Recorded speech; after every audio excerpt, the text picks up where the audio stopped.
Assalomu alaykum hamyurtlar. Bugungi mavzumiz surunkali stress va uni organizmga bo'ladigan ta'siri haqida bo'ladi. Stress aniqlab olishimiz kerak. O'zi nima bu? Stress bu organizmning har qanday jismoniy va ruhiy ta'sirlarga javob reaksiyasi hisoblanadi. Agar stress 3 oydan ziyodroq bo'ladigan bo'lsa, bu surunkali stress hisoblanadi. Endi aqlimiz, organizmimiz stressni qanday aniqlaydi? Bunda nevrologik jihatdan olib qaraydigan bo'lsak, bosh miyamizni po'stloq osti sohasida limbik sistema mavjud. Limbik sistemada bunda amigdala, gipokamp va limbik sistemadan tashqari prefrontalniy korteks degan tuzilmalar mavjud. Mana shu tuzilmalar bizni aqlimizni stress kuchayishini yoki stressni yo'qotishimizni boshqaradigan tuzilmalar hisoblanadi. Endi birinchi amigdalaning funksiyasi. Ko'chada ketayotganingizda tasodifan bir it yugurib keldi yoki hurdi yoki qayerdandir kuchli tovush eshitildi. Shunda amigdala funksiyasi faollashadi, kuchayadi va vektor nerv sistemasining simpatik tizimi ta'siri ostida adrenalin, noradrenalin ajralishi kuchayib, bu yerda yurak urishi tezlashib, organizmning himoya faoliyati kuchayadi. Ya'ni shunda ur yoki qoch reaksiyasini beradi amigdalaning ta'siri natijasida. Endi gipokamp bu ham limbik sistemaga kiradi. Bu amigdaladan kelayotgan ta'sirni, ya'ni bo'layotgan voqea jarayonini amigdala o'ziga olib gipokampga jo'natgandan keyin gipokamp bizni shu vaqtgacha bo'lgan xotiramizga taqqoslab chiqadi. Mana shu bo'layotgan voqeaga o'xshash oldin voqealar bo'lganmi? Ya'ni bu realnimi xavf yoki nerealnimi? Mana shuni baholashda ishtirok etadi gipokamp. Va uchinchisi prefrontalniy korteks, ya'ni bosh miyamizni boshlig'i hisoblanadi. Asosiy oxirgi qarorni prefrontalniy korteks ishlab chiqadi. Ya'ni bu jarayonda shu kuchli baqiriq bo'lsa yoki it yugurib kelganda bu realniy xavfmi, qochish kerakmi, himoya qilish kerakmi yoki oddiy holatmi? Shuni oxirgi xulosani, oxirgi qarorni prefrontalniy korteks ta'minlaydi. Endi o'zimizni aqliy faoliyatimizda stress ko'p bo'layotgan bo'lsa, ya'ni sabr qilayotgan bo'lsak, sabr degan narsa bor, yoki paymona deydi, paymonamni to'ldirding deydi, yoki sabrimni to'ldirding deydi. Shu sabrni mana 3 ta tizim bizga normallashtirib turadi. Ba'zi odamlarda bo'layotgan holatlarda ichiga yutadi, tashqariga chiqarmaydi, o'zining reaksiyasini ko'p bildirmaydi. Bu odamlar ichiga yutish natijasida stressni o'ziga sabr qilib va paymona qilib o'ziga stressni yutish natijasida agar shu holatda ketadigan bo'lsa, asta-asta paymonam to'ldi deydi-yu, shunaqa misol tariqasida aytadigan bo'lsak, suv omboriga suvni normaga nisbatan ziyod bo'lish natijasida suv omborini suv urib ketishi mumkin. Va suv omborida suv urib ketgan tarafida bo'ladigan aholi punktmi yoki bog'roqmi yoki ekin-tekin poliyalarmi, barchasini suv yuvib ketadi. Xuddi shunday organizm o'ziga aqliy jihatdan, ruhiy jihatdan sabr qilib yuradigan bo'lsa, bunda amigdala faoliyati doimiy faolligini oshirib yuradi. Shuning hisobiga organizmda ko'p kortizol, adrenalin ko'p ajraladi.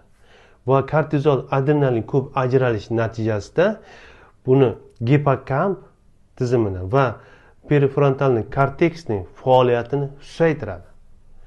va shuning hisobiga organizmni ichki a'zolarini, nafas sistemasimi, yurak qon tomir sistemasimi, oshqozon ichak sistemasimi qaysigadir xuddi suv ombori to'lib urib ketganda, suv bilan yuvib ketganda, organizmda ham sabr to'lgandan keyin vegetativ nerv sistemasiga mana kortizol, adrenalinlar oshishi natijasida simpatik nerv faoliyatini oshirib yuboradi.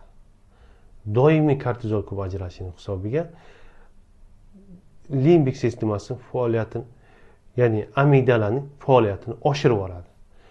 Shuning hisobiga ichki organlardan qaysi sistemasi genetik jihatdan olimlar shuni tekshirishib ko'rganda, genetik jihatdan nisbatan moyilligi yuqoriroq yoki yaxshi takomillashmagan sistemasi bo'lsa, nafas sistemasimi yoki qon tomir sistemi, oshqozon ichak sistemasi shunga kuchli ta'sir qiladi.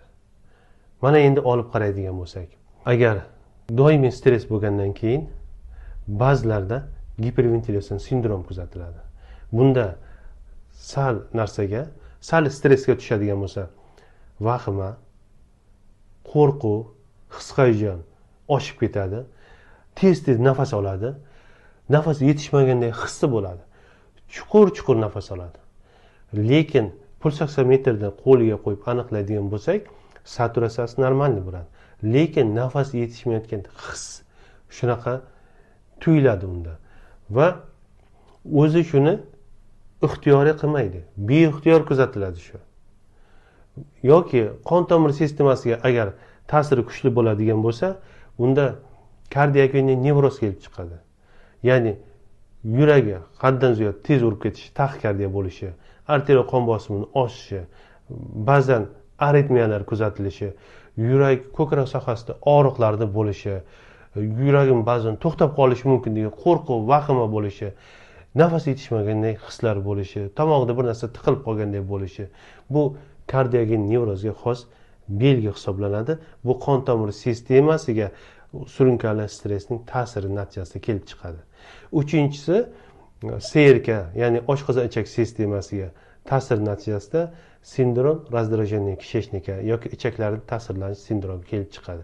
Buning hisobiga oshqozon ichak sistemasida bo'ladigan o'zgarishlar, ya'ni oldingi uroklarni ham aytganman. Bunda ovqat yegandan keyin 15-20 minutdan keyin qorinda dam bo'lishi, kindik atrofida g'uldir-g'uldirlar bo'lishi, og'riqni paydo bo'lishi va ko'p kekirishi, ko'p gaz chiqarishi, ba'zan katta hojatga chiqqanda miriqib, yozilib hojat qila olmasligi yoki ovqat yegandan keyin 15-20 minutdan keyin birdan ich ketishi kuzatilishlari va limbik sistemaning, amigdalaning faolligi natijasida kelib chiqadi.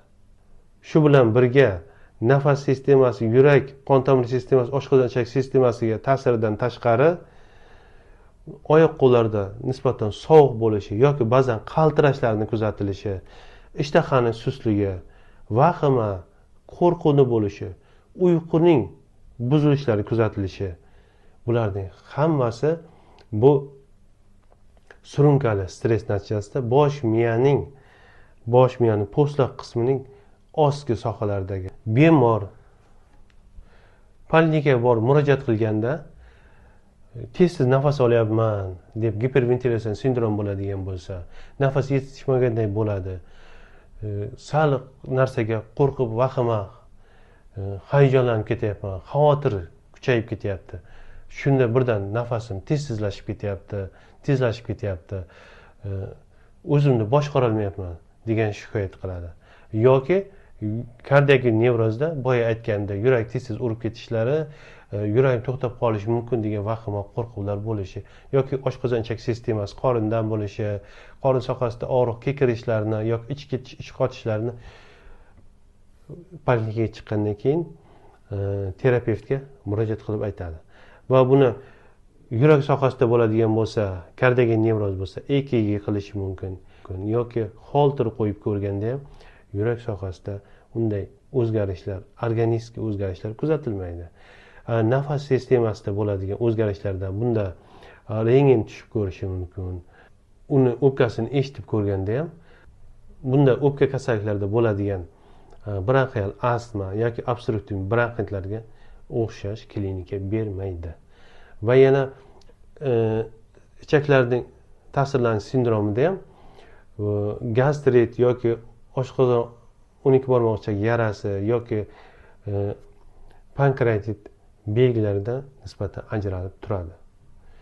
Bularni hammasida surunkali stress yotadi.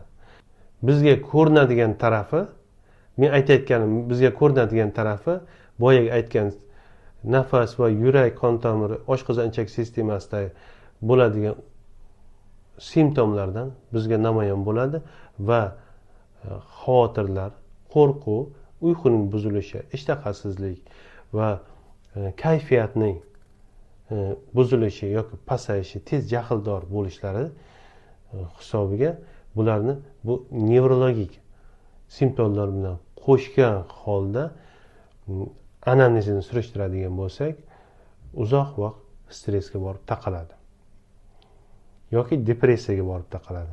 Endi davosiga keladigan bo'lsak, surunkali stress qaysi tizimga kuchliroq ta'sir qilgan bo'lsa, shu tizimga nisbatan terapevtik jihatdan medikamentoz dori-darmonlar bilan quvvatlashimiz kerak bo'ladi.